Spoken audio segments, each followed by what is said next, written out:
Hello दोस्तों, अभिवादन कबूल कीजिए अमित का। दोस्तों, पिछली वीडियो में हम लोग ने ग्राम सभा और ग्राम पंचायत के बारे में संक्षिप्त रूपरेखा देखी थी। दोस्तों, इस वीडियो में हम लोग थोड़ी से विस्तार से बात करेंगे ग्राम सभा और ग्राम पंचायत के बारे में। तो दोस्तों, जैसा कि लास्ट वीडियो में हमने देखा था कि ग्राम सभा का जो गठन होता है, वहाँ के जो मत देने वाले लोग होते हैं, यानी जो वोटर होते हैं किसी गाँव के, वही ग्राम सभा के सदस्य होते हैं। अब इन सदस्यों को लेकर के हमें ये जानना है कि किसी ग्राम सभा में कितने कम से कम सदस्य हो सकते हैं। क्या 200 400 पे कोई ग्राम सभा बनाई जा सकती है? तो दोस्तों, ऐसा नहीं है। ग्राम सभा को बनाने के लिए कम से कम 1000 ग्राम सभा सदस्य होने चाहिए। यानी ग्राम सभा सदस्य का मतलब हुआ कि वहां मत देने वाले यानी जो वोटर्स होने चाहिए कम से कम 1000 होने चाहिए। अगर 1000 से कम है तो वह ग्राम सभा नहीं बनेगी, दूसरे गांव के लोगों को भी उनके साथ मिलाना पड़ेगा। मतलब कि अगर 1000 से कम मत वोटर है यदि वहां पे, तो 2 गांवों को मिला करके एक ग्राम सभा बनाई जाएगी, या एक से ज्यादा भी गांव हो सकते हैं। इसका मतलब दोस्तों, ग्राम सभा के लिए एक से ज्यादा गांव भी हो सकते हैं। मान लेते हैं कि कोई गांव ए है जिसकी जनसंख्या 500 है, दूसरा गांव है जिसका नाम बी है, उसकी जनसंख्या है 900। यानी पहले में 500 वोटर हैं, दूसरे में 900 वोटर हैं। ये दोनों ही अलग अलग ग्राम सभाएं नहीं बन सकती, तो दोनों को मिला करके एक ग्राम सभा बनेगी जिसकी जनसंख्या हो जाएगी 1400, और उसका नाम दोस्तों होगा बी ग्राम सभा। यानी ग्राम सभा में अगर एक से ज्यादा गांव हैं तो ग्राम सभा का नाम जिसकी जनसंख्या ज्यादा होती है उसके नाम पे बनाया जाता है। दोस्तों, यदि बात करें ग्राम सभा की बैठक की, तो ग्राम सभा की बैठक वर्ष में 2 बार होना अनिवार्य है। इसका बुलाने का जो प्रावधान है, सबसे पहले पहल करता है ग्राम प्रधान।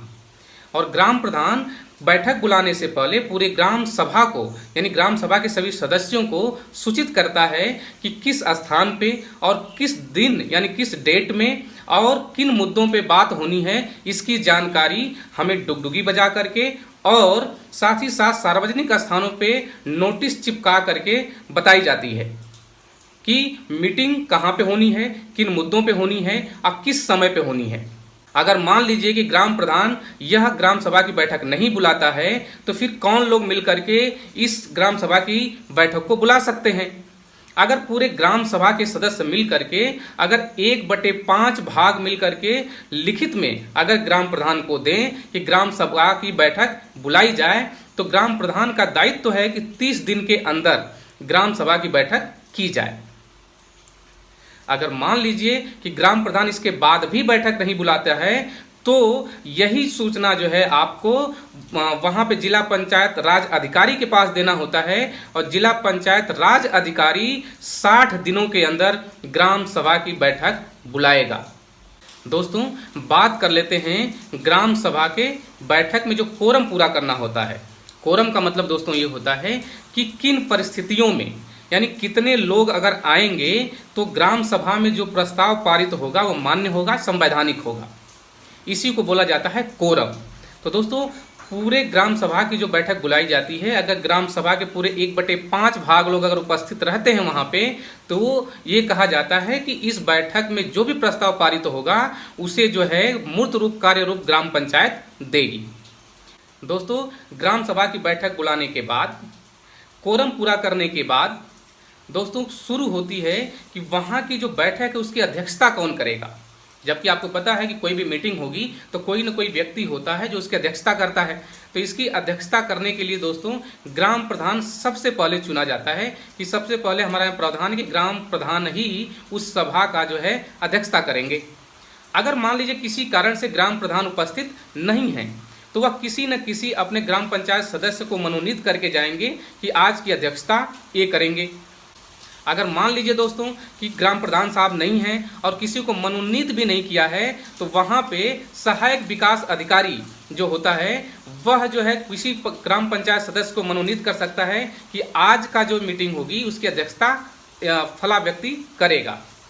अगर मान लीजिए कि ग्राम प्रधान भी नहीं है और सहायक विकास अधिकारी ने भी मनोनीत नहीं किया और ग्राम प्रधान ने भी मनोनीत नहीं किया, तो दोस्तों वहां पे जितने लोग उपस्थित हैं ग्राम पंचायत सदस्य, उसमें से कोई एक बंदा उसकी अध्यक्षता करके मीटिंग को संपन्न कराया जा सकता है।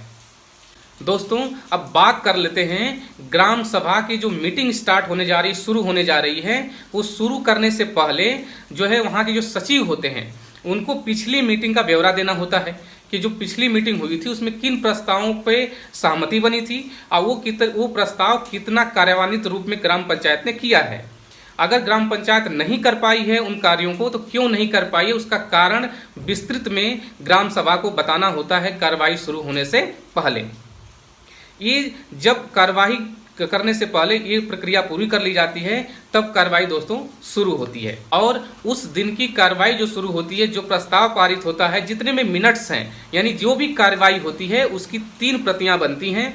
एक तो ग्राम सभा में रखी जाती है, दूसरी ग्राम पंचायत को दे दी जाती है, तीसरी दोस्तों 7 दिनों के अंदर सहायक ग्राम पंचायत को भेज दी जाती है। दोस्तों ये ग्राम सभा के कार्य करने की प्रक्रिया है।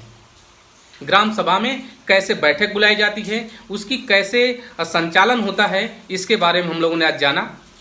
दोस्तों यदि आपको लगता हो कि ये बातें सभी लोगों को जाननी चाहिए तो दोस्तों इस वीडियो को शेयर कीजिए, लाइक कीजिए, कमेंट कीजिए और हाँ दोस्तों इस चैनल को सब्सक्राइब कर लीजिए ताकि आने वाले दिनों में जो भी वीडियो अपलोड हों आप तक आसानी से पहुँच सकें।